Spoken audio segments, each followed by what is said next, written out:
Bonjour, bienvenue à Faire une femme de soi en ce mois de mars, le mois des femmes rayonnantes. Le FM 103.3, depuis presque les débuts de Faire une femme de soi, a décidé d'offrir une plateforme à des femmes qui ont fait de grandes choses, mais qu'on connaît peut-être un peu moins, qui n'ont pas, pour rentrer un petit peu dans les détails, mais je pense que si vous nous écoutez au FM 103.3, vous connaissez ça un peu, mais qui n'ont pas nécessairement d'attaché presse ou des gens qui viennent présenter leur profil dans les émissions de radio en disant, bon, vous devriez parler de Madame Isabelle Hudon, mettons, parce qu'elle a fait une nouvelle initiative pour les femmes, etc. Bon, bref, tu sais, les gens qui mènent des grandes entreprises, souvent, bon, il y a des gens qui vont nous approcher en disant « Ça vous tente de parler de cette initiative-là? » Puis c'est génial, mais avec la FM 103.3, on a décidé d'en dénicher qui n'ont peut-être pas nécessairement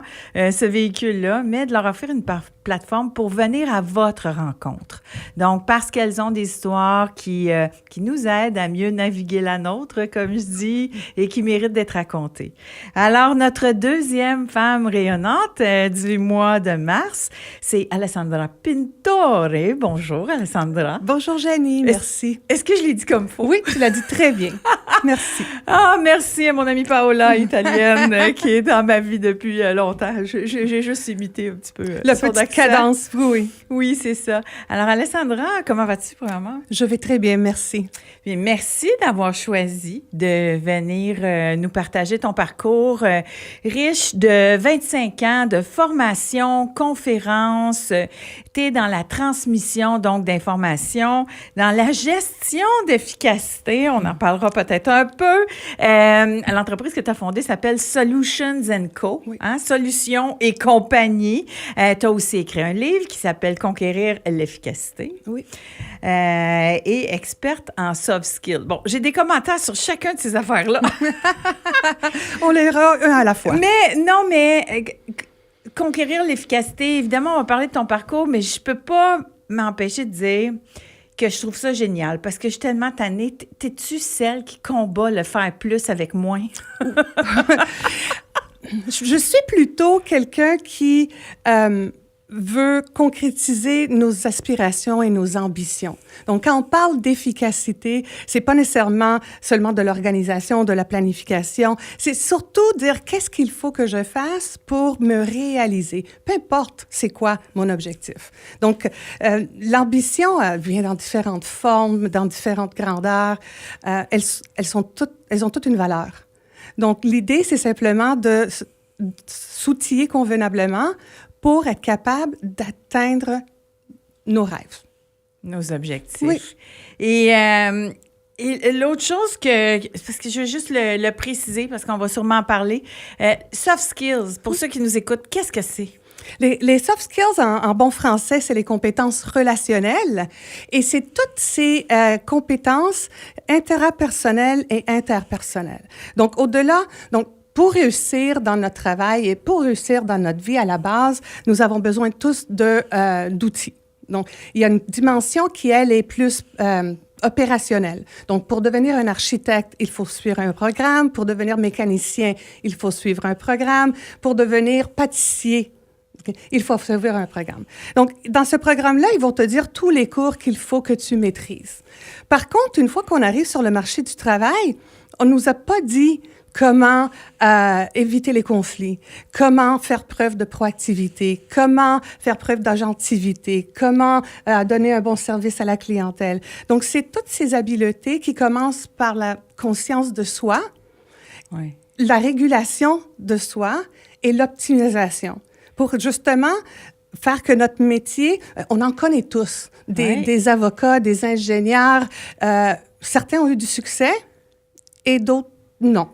Qu'est-ce qui fait la différence? C'est pas leur diplôme, c'est leurs compétences relationnelles.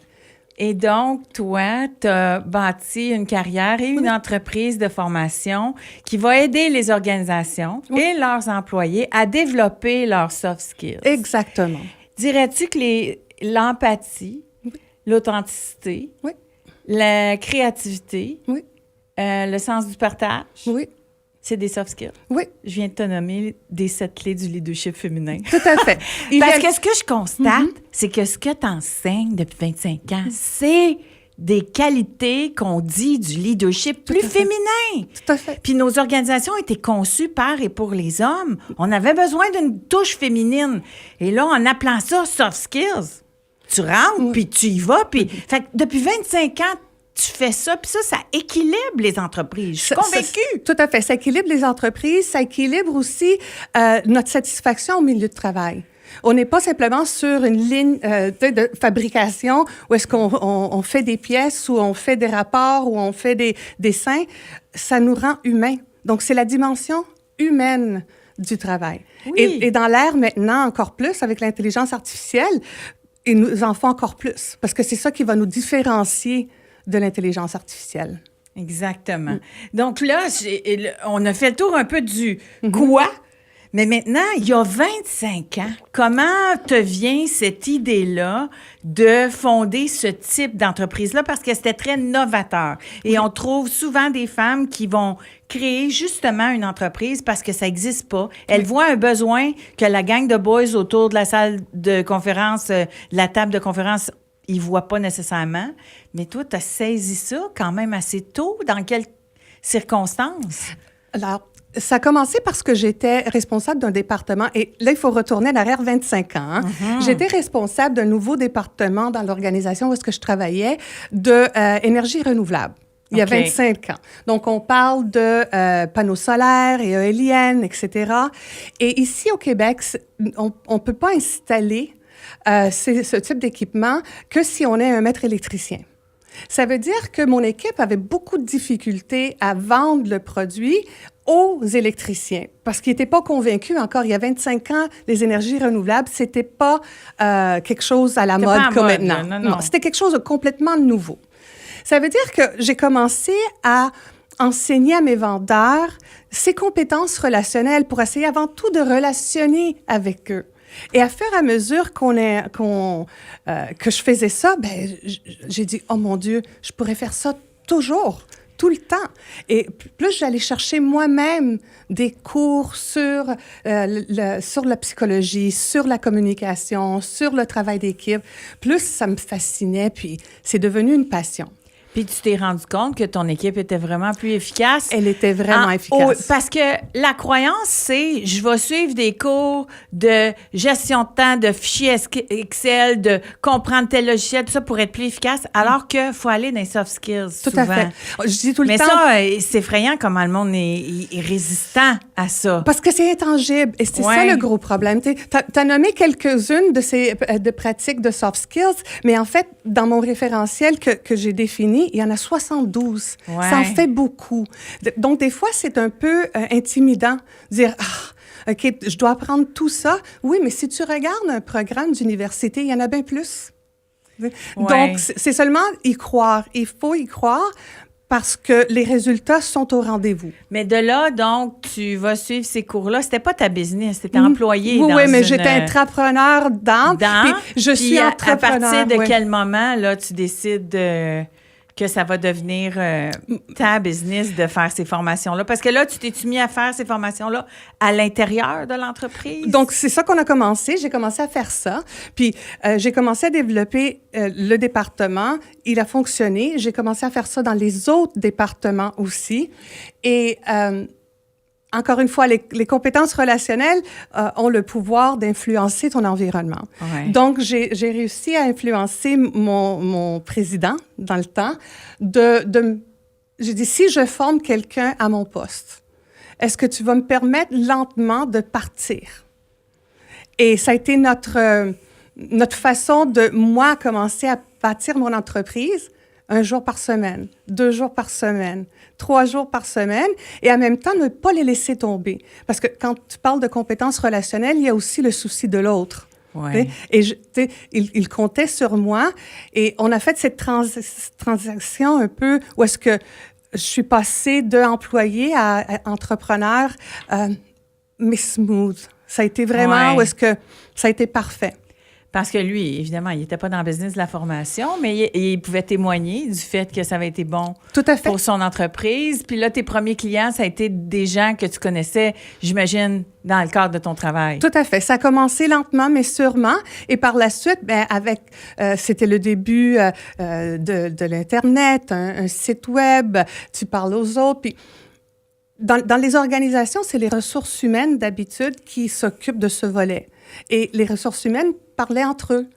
J'ai besoin de quelqu'un qui m'aide à outiller mon équipe avec les clients difficiles. Puis ils vont dire, Alessandra de Solutions et Compagnie, on l'a eue, elle est excellente.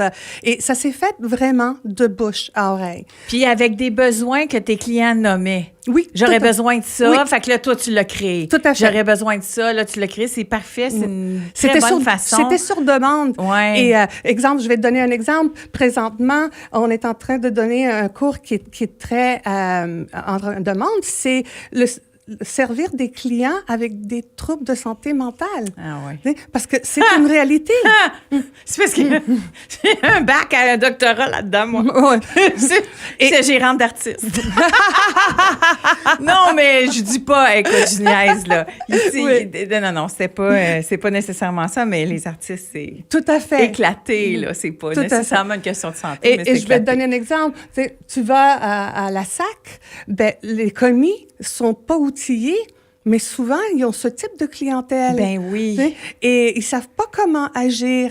Donc, plus on outille ces gens-là, mieux ils font leur travail, mieux ils sont satisfaits aussi de leur propre travail. Oui, parce que ça contribue donc à la satisfaction au travail. C'est pas juste l'efficacité, c'est comme tu travailles l'humain, tu travailles aussi la satisfaction de la personne elle-même. L'épanouissement personnel. Oui, c'est ça. Parce que travailler fait partie de notre vie. Et il faudrait bien qu'on lui redonne ses lettres nobles. Il y a eu cette grande vague où est-ce que personne veut travailler, personne aime son travail, mais notre travail nous définit aussi. On a une identité de notre travail. Et il faudrait que tout le monde trouve le moyen d'aimer le travail que nous faisons. Ça peut être difficile. On vient d'une génération qui n'avait pas été élevée comme ça, puis nous autres non plus. Là, on faisait ce qu'on pouvait plutôt. Là, tout à fait. Alors, mais j'imagine que ça va de plus en plus se perfectionner, ça, que les gens puissent trouver leur fameux X. Oui, être donc, sur leur X. endroit de contribution. Puis à ce moment-là, oui, tu peux t'épanouir dans ton travail, c'est certain. Je trouve dommage que on peut passer 30 ans, 40 ans dans un travail qu'on n'aime pas. Ça veut dire qu'on passe un tiers de notre vie à faire quelque chose qui nous donne aucune joie, aucune satisfaction. Tandis qu'on n'a pas besoin nécessairement d'aimer tout de notre travail, mais il faudrait au moins commencer à aimer travailler. Et ça fait toute la différence. C'est une grosse différence, c'est sûr. Oui. Alessandra, on va aller dans ton parcours à toi. Donc, t'as grandi, t'es pas née au Québec, hein? T'es arrivée à l'âge de 10 ans? Oui. Ça? Je suis née à Milan, en Italie. À Milan, oui, OK. Oui, on est venu ici. Moi, j'avais 10 ans avec mon frère et mes parents. C'était surtout un rêve américain pour mon père. OK. Oui, parce Ton père faisait quoi là-bas? Il avait une boucherie. OK. Oui, un petit supermarché. OK. C'est un entrepreneur, oui, donc. Oui, mais je viens d'une famille d'entrepreneurs. Ah, c'est ça. Mais le virus, il est là. présent, oui, là. Oui. Oui, Mon père, ma grand-mère, mes tantes, mes cousins, tout le monde est entrepreneur chez nous. OK. Je pense qu'on est un peu rebelle dans ce sens-là. Et on est arrivé ici, j'avais 10 ans. Je dirais que ça a été un choc culturel. Ça doit, définitivement. Surtout que on est venu solo. Donc, mes parents... Il n'y avait pas d'autre monde ici. Non. Ah, c'est ça. Souvent, tu arrives, mettons, le beau-frère ou le cousin est là. Mais là, vous arrivez tout seul. Vous installez dans quel coin? On est dans le West Island. Dans le temps, c'était vraiment du bois. Ah oui, vous étiez où dans le West Island? Dollars des Ormeaux. À Didio, oui, OK. à Didio. On était là, c'était des bois, il n'y avait quasiment pas d'autobus. Arriver au centre-ville, c'était quasiment impossible dans le temps. Et c'était anglophone. Oui. Mais je suis arrivée et la loi 101 était déjà entrée. Fait qu'il a fallu que j'aille à l'école francophone. Puis ça m'a permis de maîtriser les deux langues simultanément. C'est vrai, parce que tous tes voisins, ça devait être des anglos. Des anglos. Mais tu allé à l'école en français, fait que tu as développé 3 langues. 3 langues, puis ça a été... c'est un privilège, hein? Moi, je trouve que savoir 3 langues parfaitement, c'est le bonheur total. Tu arrives à t'exprimer d'une façon qui est différente. Je trouve que tu es moins limité. Aussi au niveau de la richesse du langage. Et ton père, ta mère, quand il arrive ici, est-ce qu'il se repart en business? Non, il commence comme employé. Ils étaient très occupés à essayer de... Parce que, comme je disais, avant, on venait en vague de famille, puis on appelait les autres. Hein? Ouais. Ça veut dire qu'il y avait toujours quelqu'un sur qui on pouvait compter pour nous faire l'intégration. Oui. Tandis que nous, c'était pas comme ça. Fait que moi puis mon frère, on a dû un peu se débrouiller tout seul. Oui, parce que les parents devaient travailler fort, exactement, toutes les deux. Hein? Exactement. Au début, ils ont des petits jobs, c'est pas trop payant. Exactement. Alors, vous les voyez pas. On les voit pas, on doit s'intégrer tout seul. Il est plus petit, mon frère, oui, 2 ans. Oui, c'est son anniversaire aujourd'hui. Ah oui, bonne fête. C'est quoi son prénom? Stéphanon. Bonne fête, Stéphanon. Alors, donc, toi, tu deviens la petite maman. Exactement. Puis, se débrouiller, faire les devoirs, que tes parents connaissent pas non plus.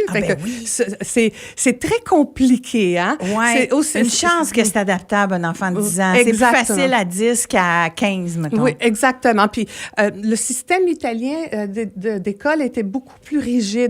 OK. Puis moi, j'allais chez les sœurs. C'est très rigide. Ça m'a donné la discipline pour une fois arrivée ici. Donc, j'ai pas redoublé d'années. Okay. J'étais capable de continuer mon chemin scolaire sans nécessairement avoir du retard. Sauf que ça devait être challengeant, pareil. C'était très challengeant, mais encore une fois, les défis, c'est comme tu les vois. C'est le regard que tu donnes, le fameux verre. Toi, verre. étais-tu compétitive? Étais-tu genre à vouloir être première de classe? Ou, Non, je suis pas compétitive de nature envers les autres, mais je suis une fille qui est très déterminée. Donc, une fois que j'ai mon objectif, d'où l'efficacité, c'est mon dada. Une fois que j'ai un objectif, je m'organise pour trouver le chemin. OK. Donc là, tu fais ton primaire, secondaire, tu vas à quelle école? Secondaire, toujours dans le West Island. C'était, dans le temps, c'était Saint-Thomas pour le... en français? Oui, c'est toujours en français. Okay. Saint-Thomas 1, 2, 3, puis Polyvalente des Sources pour le 4, 5. Et donc là, la petite Alessandra, là, au secondaire, là, ça fait, mettons, 4-5 ans que tu es ici. As-tu déjà des idées de ce que tu veux faire quand tu vas être grande? Aucune idée. Tes parents font quoi, là, après 4-5 ans? C'est ça. Ils sont toujours employés ils repartent en entreprise. Oui. Qu'est-ce qu'ils ont fait? Ils sont encore comme ça. Ils sont distributeurs de volailles au supermarché. OK. Donc, il est resté dans sa business qu'il connaissait. Il a saisi une opportunité. Exactement. Puis il est devenu... puis c'est une grosse business ou c'est une entreprise familiale? Non, c'est un peu plus gros qu'une entreprise familiale, mais on aime les moyennes. Les trop gros, c'est moins humain. Ouais. Donc, on n'aime pas trop petit, mais ni trop gros. Donc, c'est resté, je vous dirais, moyen. Moyenne entreprise. Ouais, fait que là, t'as quel âge à peu près quand cette entreprise-là vient au monde? Je pourrais pas... Non, ça, je m'en rappelle pas du tout. Là où je vais en venir, c'est-tu là que tu travaillais l'été? Non. Ah non, t'allais pas... donc, ta mère et ton père travaillent ensemble à l'entreprise familiale? Oui. Mais pas toi? Non, pas moi. OK. Fait que tes premières job-in, c'est quoi? Alors, entre-temps, évidemment, mes parents se laissent. Ah, ça sépare. Se séparent. Donc, mes parents se séparent. Moi et mon frère, on reste avec ma mère. Ma mère connaît quelqu'un. Elle se remarie. Elle a 2 autres enfants. Donc, un autre nid complètement autre vie. Oui, tout à fait. Là, lui, c'est-tu un entrepreneur aussi? Oui, c'est un entrepreneur en construction. OK. Bon, on reste dans un... Parce que ce que je remarque, je te pose la question, puis je vais le dire pour les auditeurs et auditrices. Ce que je remarque, c'est quand on était en contact avec des discussions entrepreneuriales. Parce que souvent, les enfants, là, c'est ça. C'est une invitée qui m'avait déjà dit ça. Elle dit, tu sais, moi, j'ai pas peur du risque, j'ai pas peur de tout ça. Elle dit, le soir, là, au souper, là, j'entendais parler de, là, il nous manque 10 000, là, il faut qu'on trouve ça, là, tel client. Puis qu'on couvre les payes. Oui, puis c'est comme, ça devient comme familier et le péril est plus comme si... pour certaines personnes, c'est un péril qui veulent pas vivre, puis ils sont pas faites pour vivre ça, puis c'est correct.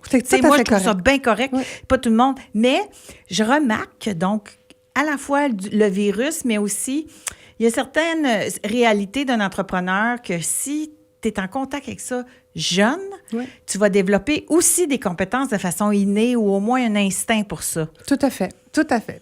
Fait que toi, tu l'as partout, là. Ben, je l'ai partout. Chez ta mère, chez ton père. Je ne connais que ça. OK. Je ne connais pas, ça veut dire quoi, être fonctionnaire ou employé. T'sais, tout ce qui m'entourait, pour moi, c'était toujours de l'entrepreneuriat. Fait que là, on en était, donc, ils se séparent. Ta mère se remarie, lui aussi est entrepreneur. On en venait à tes job-in, tes premières jobs. Mes premières job-in, c'est... Et moi, j'adore le dire, à 15 ans, la seule place où, à part faire la gardienne, la seule place où est-ce que tu pouvais travailler dans mon temps, c'était chez McDonald's. Mais oui, mais c'était une bonne école. C'est la meilleure école au monde. On voulait juste s'engager à l'époque. À l'époque. Tu fais manger à terre. Au McDo, là, tu fais quasiment manger à terre. La structure, l'organisation, la planification, clean as you go, c'était fantastique. Ultra efficace. Fait que tu as travaillé là. J'ai travaillé là, Dieu, comme tout le monde. Puis après ça, dans les boutiques, dans les centres d'achat. Tu travaillais au coton? Non, j'ai pas travaillé au coton. Une de celles-là. Mais écoute, dans le West Island, c'était Fairview. Ben oui. Oui, donc c'était des boutiques de linge. Après ça, j'ai travaillé, ça s'appelait le grenier d'Émilie. C'était tous des beaux objets de la maison, des chandelles dans le temps. Maintenant, il y en a partout, mais dans le temps, c'était vraiment rare. Et à travers ça, ben j'allais à l'école, j'étais allée au cégep, etc. Ton école. Oui. On est avec Alessandra Pintore, fondatrice de l'entreprise Solutions & Co, qui vous aide à conquérir l'efficacité, mais aussi qui amène un aspect humain dans les entreprises parce que chaque personne qui est à l'entreprise mérite de réaliser ses objectifs, ses rêves, puis d'être bien. Et puis ça donne que quand on est bien, j'imagine qu'on est plus efficace. Tout à fait. Tout à fait. Alors, ça nous nourrit. Restez avec nous. On a une petite pause à faire et on revient avec Alessandra. On est de retour avec notre invitée, la femme rayonnante du jour au FM 103.3, Alessandra Pintore, qui est la fondatrice de... Je ris, là. Excusez-moi. C'est moi, là, qui me rappelle cet accent-là. Puis ça me rappelle là, les blagues que mon amie Paola me faisait. Une avocate qui était venue en stage à Montréal. Bref. Tout ça pour dire que on est avec Alessandra aujourd'hui, qui nous parle donc de son entreprise Solutions & Co, mais de la genèse, de pourquoi et comment elle en est venue à fonder cette entreprise-là, dont les clients sont des clients dans le public et le parapublic, donc des clients pas faciles à aller chercher d'habitude. Donc, il y a de l'ingéniosité aussi dans le parcours de notre invité d'aujourd'hui, mais on en était rendu aux premières job-in, donc, qui sont celles qu'on peut avoir là, à cet âge-là. Donc, les boutiques et tout ça. Là, tu fais ton secondaire 5. As-tu des idées là, à ce moment-là de ce que tu veux faire quand vient le temps de choisir le cégep? Oui, bien, c'est ça. Quand veut le temps de venir le cégep, c'est comme, qu'est-ce que je veux faire? Ben, je veux définitivement aller à l'université. Fait que je vais faire mon parcours de sciences humaines parce que c'est ça que j'aime. Donc, ça m'aurait amené en psychologie, en droit, le typique. Fait que je m'inscris. Sciences humaines, pas de maths. Exactement. Mais tu étais clairement une fille de sciences humaines. Oui. Ça fait 25 ans que tu es là-dedans. Là. Alors, clairement, c'était dans ton talent. Fait que tu t'inscris là. Tu vas à quel cégep? Saint-Laurent. Donc, de Dollard-des-Ormeaux, c'était tout un chemin parce que dans le temps, il n'y avait pas de cégep dans le West Island. Donc, il fallait... il y avait John Abbott. Anglais, exactement. C'était le seul. En français, il n'y en avait pas. Non. Et donc, on est allé au cégep Saint-Laurent. Fini mes 2 ans, puis... Qu'est-ce que je fais? Je le sais pas.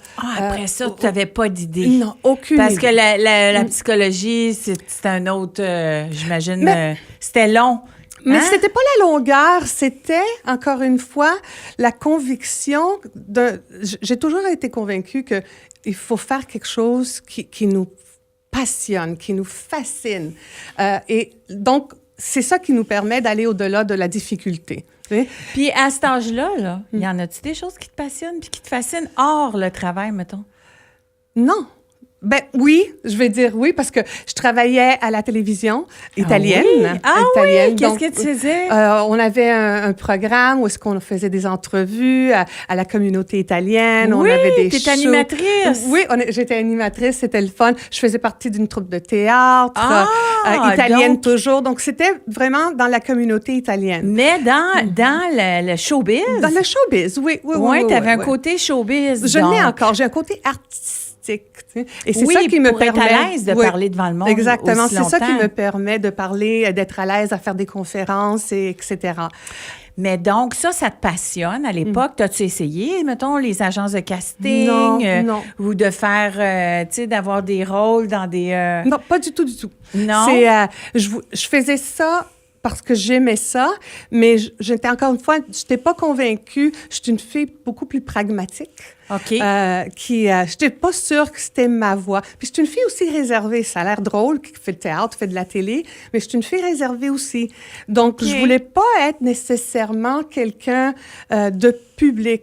Qu'est-ce que je faisais devait avoir une utilité. OK. Devait aider quelqu'un. Tu voulais servir. Oui. Donc, étais-tu... tes parents allaient-tu à l'église? Oui, Oui, beaucoup, tes parents étaient très religieux. Mon oncle est prêtre. Il est venu nous marier ici. Ah oui? Oui. Quand je me suis mariée, il est venu nous marier aussi. Ton oncle est prêtre. Oui, OK. oui, Donc, le sens de la communauté, c'est très proche de toi. Tout à fait. Catholique. Oui. T'étais obligée d'aller à l'église, mais tu t'aimais ça, là. Ben, c'était une parce que mon invité communauté. de la semaine passée était obligée, mais elle ne trippait pas. Il y en a qui aiment ça. C'est une communauté aussi. Oui, hein, moi, dans j'aime sens, le côté. C'est le côté communautaire, le côté social. Plus tu grandis par la suite, plus tu te rends compte que, tu sais, chacun a ses petits caractères, puis quand on parle de militer, c'est pas toujours le cas. Donc, peut-être tu t'éloignes un peu plus. Moi, j'aime l'intégrité, j'aime l'honnêteté, ces choses-là. Mais dans le temps, ça nous donnait vraiment une belle petite communauté. Ben oui. Mais ça, écoute, c'est que ça te donne des assises en soft skills aussi. Oui. Quelque chose que, tu sais, aller le dimanche, entendre parler de compassion, entendre parler d'histoire, de don de soi. Oui. On est dans des moments où on explore les valeurs humaines. Quoi qu'on pense du dogme. Oui. Tu sais, il y a des gens qui... Puis, tu sais, moi, je suis pas là, mais cette réflexion-là, puis d'être en contact avec ça, c'est clair que ça développe en toi des soft skills que quelqu'un qui n'a pas ce rituel-là, il n'y aura pas nulle part. Il faut aller les acquérir quelque part. Exact. Et Mais ça, c'est pas tout le monde qui fait ça. Ouais. C'est une place comme tant d'autres. OK? Et peu importe, tu sais, c'est...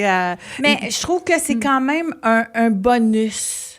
Oui. Qu'on sous-estime. Oui. Surtout au Québec, parce que, tu sais, toi, tes parents ne venaient pas d'ici, mais nos parents, beaucoup, ont rejeté l'Église pour plein de raisons, parce qu'ils ont été Certaines trop étaient valables. contrôlants. Oui, très valables. Ils ont été trop contrôlants. Puis, comme Jeannette Bertrand l'a dit cette année, c'est que l'Église catholique venait dans la chambre à coucher pour leur dire quoi faire, quoi pas faire. Puis ça la mettait hors d'elle.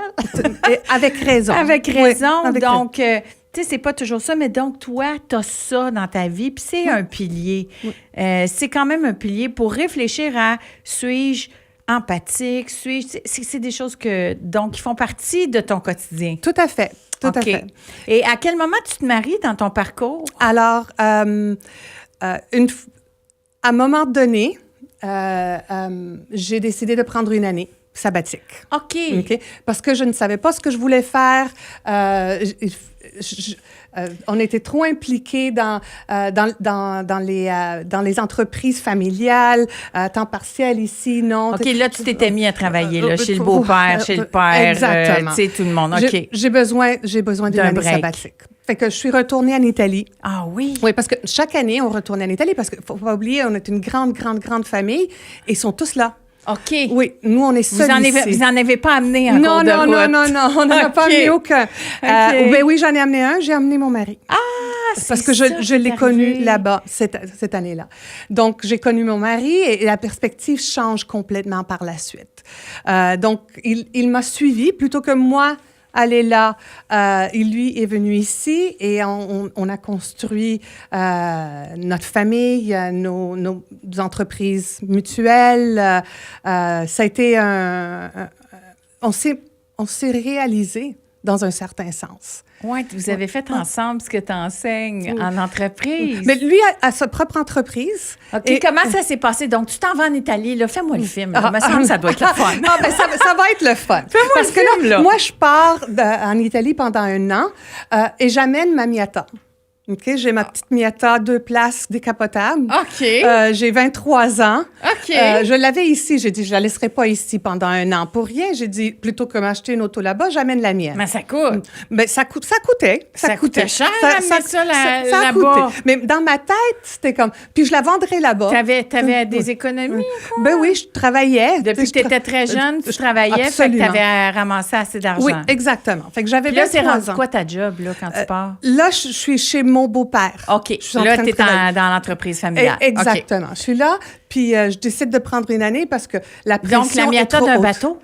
Oui, dans un container. Ah oui, Ah oui. dans le container, on s'en va là-bas. On s'en va là-bas. On est là-bas, on fait le film.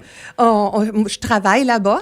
OK? Ah oui? Oui, parce que en connaissant les 2 langues, c'était très, très facile il y a 30 ans. Fait que qu'est-ce que t'as fait? Donc, j'étais dans une entreprise et je faisais partie du département de marketing, mais je faisais... comment est-ce que je pourrais dire? Je m'assurais que les traductions étaient vraies et pas seulement littéraires. OK. OK. Français, anglais, italien. OK. Je travaillais là et un jour, je vais pour rentrer dans mon auto et une voiture m'arrache la porte de mon auto pendant que j'étais en train de rentrer. Non. Fait que là, je me retrouve sans porte, mais dans le temps, il n'y avait pas de Mazda en Italie. Fait que là, on ne sait pas où trouver les pièces. Ah non. Fait que ça a pris quasiment un mois et demi pour faire venir les pièces. Je me rappelle plus de où ils les ont fait voir. Et j'avais pas d'auto. Fait que maintenant, je marchais partout. OK. Puis c'est comme ça que j'ai connu mon mari. En marchant dans la rue. Maintenant, ça serait complètement inacceptable, le beau walking, tu sais. Mais c'est comme ça que j'ai connu mon mari dans le temps. Et Qu'est-ce qui arrive? Tu marches, puis il vient te voir, puis il bien- dit T'es belle, je veux te parler. Ben, en fait, non, c'est que... J'en dis trop. C'est son ami qui voulait me parler. Ah, OK. Mais il était trop gêné, fait qu'il a envoyé mon mari en sachant pas qu'il va lui voler la fille. Mais c'était le destin. Ah, c'était le destin. Puis toi, est-ce que c'est dès le moment où tu l'as vu que t'as fait Oh God? Non, parce que Non? quand tu vis en Italie, tu sais que beaucoup de... tu sais, Ouais, ils sont beaux. ils sont tous beaux, puis ils sont tous charmants. Ils sont puis bien habillés. Oui, ils sont charmants. On le voit surtout, tout de suite, tu sais. oui, oui. Fait que tu fais, OK, non, on va laisser faire. Mais 1 fois, 2 fois, 3 fois, bien là, je l'ai trouvé là, il a insisté, là. super sympathique. Oui. OK. Fait que là, vous avez commencé à sortir ensemble. Exactement. Et là, à quel moment il faut que tu t'en ailles? Là? Combien de C'est ça. temps tu étais avec On était... avant de partir? 4 mois, OK. puis c'est le temps de m'en aller. Oh. Exactement. Mon billet était déjà prêt, puis OK. c'est le temps de s'en aller. Fait que je reviens, puis ben là, on peut pas vivre un sans l'autre. Tu sais, on se rend compte que c'est ça. Tu sais. Fait que finalement, il est venu me rejoindre simplement pour me voir, Oui. puis il est jamais parti. Non. Oui. Ah, ouais. Fait que là, vous, à ce moment-là, donc, c'est dans l'entreprise familiale que tu travaillais. Oui. Puis c'est dans cette entreprise-là que tu as saisi qu'il y avait des besoins au niveau des soft skills. C'est ça? Non, c'est dans l'autre. Fait que quand je reviens d'Italie, OK. là, j'ai décidé d'aller me trouver le travail. J'ai travaillé dans l'entreprise qui est d'énergie renouvelable. Et à OK. partir de là... Ça, c'était pas une entreprise familiale. Tu avais trouvé ça Oui, à oui, l'externe. Absolument, oui. OK. Et donc, c'est là que tu commences ça. Est-ce que ton mari, en s'en venant ici, lui, il était-tu entrepreneur là-bas? Non.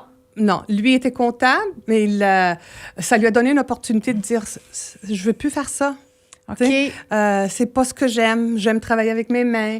Fait qu'on a pris les pages jaunes. Dans le temps, ça existait, les pages jaunes. C'était des briques hautes comme ça. Puis on a pris l'index au début. C'est tous les métiers du monde. Ouais. Fait que j'ai dit, on passe à travers ça. Puis dis-moi, qu'est-ce qui t'attire? Oui. Puis T'étais déjà dans « faut que ça te fasse vibrer ». tout à fait, Ah, tout à tu fait. faisais ça, c'est pour bon. pour moi, c'était toujours, ça a toujours été ça. Ouais. Fait que là, avec un gros crayon feutre, on enlevait tous les non. Puis il y en avait beaucoup. Puis on s'est retrouvés avec quelques métiers. Comme, te souviens-tu? C'est un homme qui aime beaucoup travailler avec ses mains. Fait qu'il y avait beaucoup de métiers de construction. Mais il avait aussi coiffure.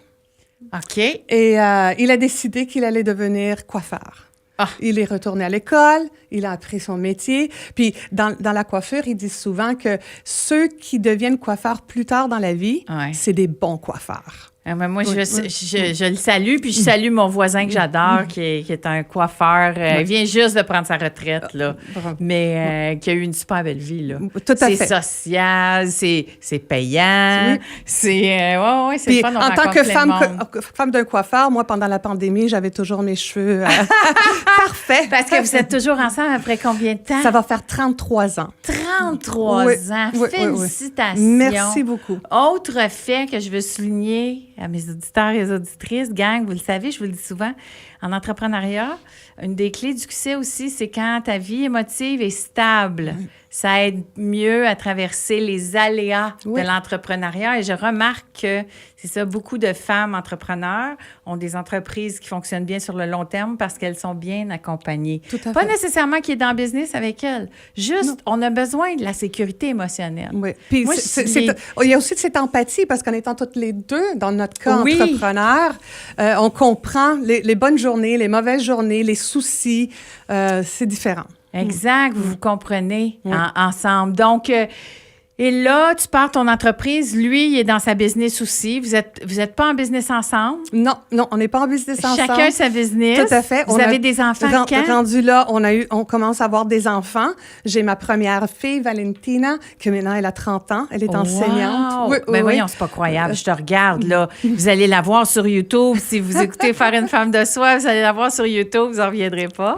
Oui, moi, dans 2 mois, je vais faire mes 58. Je sais que ça se dit pas, l'âge d'une femme, mais c'est ça. Ah, mais non, tu fais bien. Bon, je l'assume pleinement. Pour moi, c'est des niveaux comme dans un jeu vidéo. Je suis rendue au niveau 58. C'est parfait, ça. Ça me rend beaucoup plus fière. Et mon autre, ma plus petite, elle a 27 ans. Elle finit son deuxième bac au mois d'avril. Est-ce que les deux ont le virus de l'entrepreneuriat? Non. Je pense qu'elles ont vu maman et papa travailler tellement. Beaucoup, c'est ça l'affaire. On a travaillé beaucoup. Surtout moi, dans mon domaine. Écoute, je donnais une formation à Montréal. Ben oui, hein, c'est ça. Je finissais, je leur faisais leur bain. Le soir, je les couchais, je partais pour Québec. Je donnais une formation à Québec, je revenais. Après ça, c'était Trois-Rivières, Sherbrooke, La Tuque. Sinon, je prenais l'avion à Toronto, je revenais. J'ai voyagé beaucoup parce que mon travail... Formation, conférence, effectivement, parce que vous développez des expertises qui ne se retrouvent pas ailleurs. Exactement. Souvent, puis le nom se passe. Souvent, tu vas être engagé par une entreprise. Là, il y a un autre siège social à Toronto. Fait que là, tu vas aller là-bas aussi. Dans le temps, on allait jusqu'à Vancouver. Puis là, il fallait que je me lève à 4h30 du matin pour dire bonjour à mes filles parce qu'il était 7h30 ici avant qu'elles aillent à l'école. C'est toutes des petites histoires. Fait ils nous ont vu travailler beaucoup avec passion, mais je pense qu'elles ont voulu avoir plus quelque chose de, on va dire, stable. Peut-être. Oui. Donc, qu'est-ce qui les intéresse? Bien, ma grande est enseignante de 6e année. OK. Donc, elle est prof en 6e année. Ça va faire sa 5e année maintenant. Ma petite, encore, elle se définit. Donc, elle a fait son bac en psycho. OK. Puis après ça, elle est en train de finir son bac, elle aussi, en éducation. OK. Fait qu'elle devrait, elle aussi, trouver quelque chose dans... Donc, moi, j'enseignais aux adultes. Bien, c'est vrai. Et enseigne aux enfants. C'est ça. Ils n'ont peut-être pas l'entrepreneuriat, mais ils ont l'enseignement dans le sang ou la formation, le partage, la transmission. Des connaissances, oui. Puis tu me disais tantôt, c'est ça, parce que il y a une partie de toi qui pourrait décider de t'en aller en Italie puis ou voyager partout dans le monde puis travailler beaucoup moins là maintenant. Oui, je pense que tu as gagné tes épaulettes. Tout à fait. Et la raison pour laquelle là tu es dans un processus justement de plus te faire connaître tes entreprises parce que tu as envie de continuer à transmettre tout ce que tu as appris, c'est ça? Oui, j'ai envie en fait, j'ai envie d'évangéliser tout ce que moi j'ai découvert dans ces 25 ans et qui était tu pouvais les connaître seulement si ton employeur était prêt à payer pour que je les forme.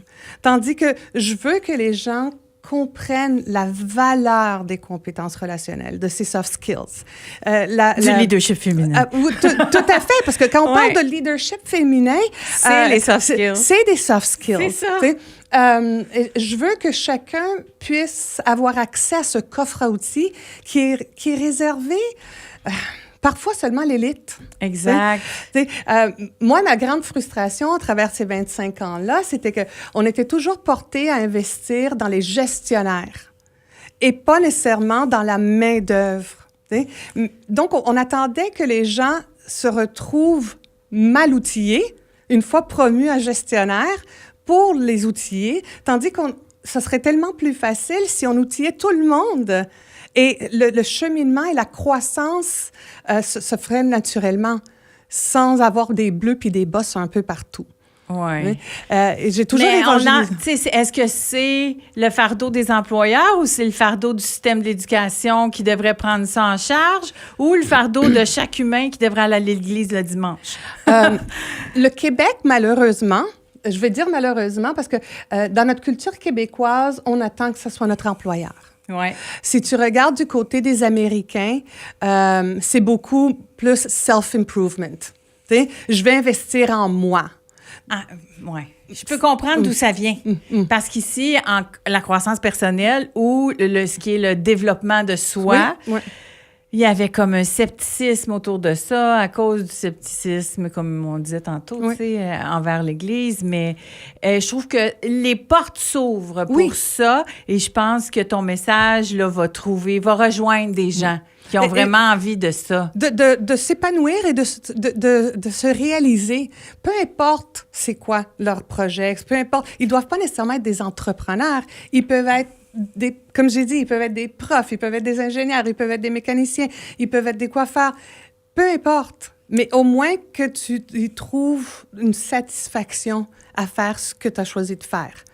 Sans devoir constamment essayer de trouver... On a un manque de sens. Ouais. Okay? Ces nouvelles générations ont vraiment un manque de sens. Et autant si longtemps, on appelle ça du brown-out. C'est pas du burn-out, c'est du brown-out. Où est-ce que les tâches deviennent mécaniques, deviennent de la production, des automatismes. Et à un moment donné, tu sais plus de quelle façon ton travail contribue à quelque chose. Donc, retrouver ce sens de pourquoi on fait ce qu'on fait. Dirais-tu que tu as développé ça parce que toi, tu en as eu des périodes où tu as cherché ton sens? Oui, tout à fait, tout à fait. Tu as eu envie de développer ça. Est-ce que c'était au début de ta carrière ou c'est des moments difficiles? Non, c'est lorsque je voulais choisir dans quoi m'en aller à l'université. C'est que j'arrivais pas à trouver la juste chose. Celle qui me disait, je vais faire une différence, je vais me sentir comme si je fais exactement ce que je voulais faire. Je vais être la meilleure version de moi-même. Tu cherchais ton X, mais ce que tu voulais faire, ça n'existait pas. N'existait pas. Et c'est ça, c'est que les femmes entrepreneurs sont souvent en avant des innovations. Tout ce que je souhaite, c'est qu'elles en profitent. J'espère qu'elles souvent qu'elles sont trop en avant. Des fois, elles en profitent pas. Il faut croire mais en toi, soi. c'est ça, tu as eu les moyens. Justement, tu dis, il faut croire en toi. Ça va être ma question, faire une femme de soi de la semaine. Parce que tout le monde, savez-vous qu'on a une page Facebook, faire une femme de soi. Maintenant, je vous invite à aller nous chercher, la trouver, faire une femme de soi, et vous allez pouvoir répondre à la question du jour. J'aimerais te demander, est-ce qu'il y a une personne qui a cru en toi, qui t'a donné des ailes? Oh mon Dieu! Oui. Je suis pas sûre qu'on va aimer ma réponse. Parce que j'ai a chip on my shoulder. Il y a beaucoup de monde qui ont cru en moi. Même plus que moi, j'ai cru en moi-même. Ils voyaient en moi des choses que moi, je ne voyais pas encore. Peut-être parce que j'étais encore trop jeune, etc. Mais je te dirais que ça a été tous des hommes. Okay. Mais c'est correct. À cette époque-là, ça prenait ça. Oui. Ça en prend encore aujourd'hui. Tout à fait. Les hommes ont été mes meilleurs alliés. Oui. Je trouve que la solidarité féminine n'était pas au rendez-vous. Encore une fois, ça s'explique.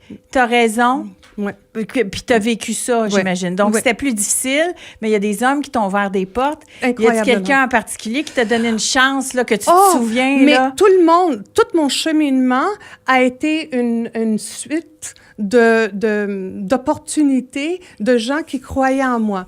Que ça commence par la télévision italienne. Oui. C'était quelqu'un, parce que je viens de Milan, je parle un italien qui est, on va le dire, que c'est pas des dialectes.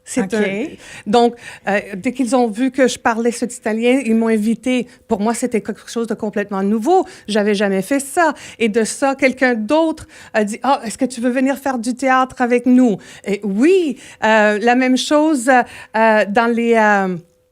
pour donner des formations, quand j'ai commencé à faire ça, les gens ont cru en moi. Est-ce que tu veux, que je parle de toi à ça, à ça, à ça? Ça a été une suite. Ce que ça me dit, là, c'est que le fait d'avoir des soft skills, déjà, probablement, tu étais bonne là-dedans, là. Le fait d'avoir ça, t'as pas toujours besoin de savoir ce que tu vas faire.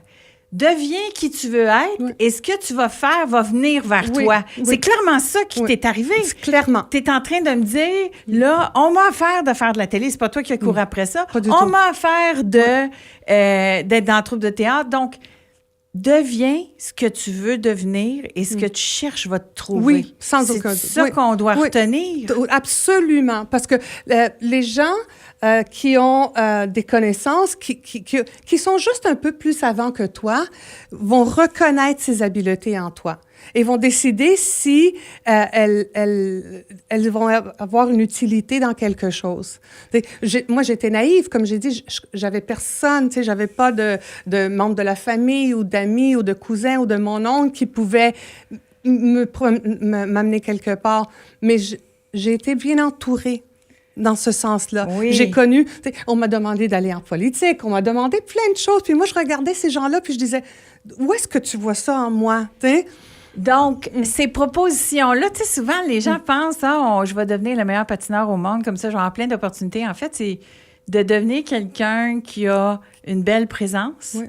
C'est créateur d'opportunités, autant que quelqu'un qui a des belles compétences. Tout à fait. Tout à fait. Et je sais que certaines choses, on se rebelle un peu. Exemple, l'habit fait le moine. Oui. Et moi, j'ai toujours dit, habille-toi comme le poste ou le travail que tu veux obtenir. Peu importe. Dans le sens que si tu veux aller, en graphisme ou tu veux aller dans un métier artistique, ben les tatouages, c'est fantastique. Vas-y, tu sais, t'es aligné, c'est en syntonie avec ton métier. Mais habille-toi toujours, présente-toi toujours selon le métier que tu veux faire. Alessandra, c'est vraiment intéressant ce que tu nous racontes. Donc 2 enfants, l'entreprise, maintenant une période un peu plus de transmission. Oui. Donc, un peu moins de charges et de voyages, un peu plus de présence sur les réseaux sociaux. Oui. Est-ce qu'on peut te trouver sur les réseaux sociaux? Je suis seulement sur LinkedIn. OK, oui, sur LinkedIn. C'est mon... encore une fois, parce que je suis hyper réservée, je suis seulement sur LinkedIn présentement. Ça fait des années, ça fait, je pense, depuis 2019 que je suis sur LinkedIn. Donc, Alessandra Pintore, on peut te trouver sur LinkedIn. Et as-tu un site pour ton entreprise? Parce que tu donnes toujours des formations, là. Tout à fait. Puis, on a créé des produits. Puis, il y a plein de choses pour le développement personnel. Aussi. Alors, où est-ce qu'on te trouve, Alessandra? On peut commencer soit par alessandrapintore.com, qui est lié au site de solutionsandco.com. Okay. Donc, c'est beaucoup plus facile de trouver par mon nom que d'essayer d'épeler Solutions & Co. Donc, alessandrapintore.com, ça sonne site de personnalité politique. On sait jamais. Petite jeunesse de 58 ans. Qu'est-ce qu'on te souhaite? À moi? Oui. Bon, encore une fois, l'émerveillement. Je continue à vouloir être émerveillée. Je continue à suivre mes rêves. À faire face à mes peurs, parce qu'on en a tous. Chaque fois qu'on défait un monstre, il y en a un plus gros, un peu plus loin. Être émerveillé, je pense que c'est vraiment mon plus grand souhait. jusqu'à... ma famille vit longtemps.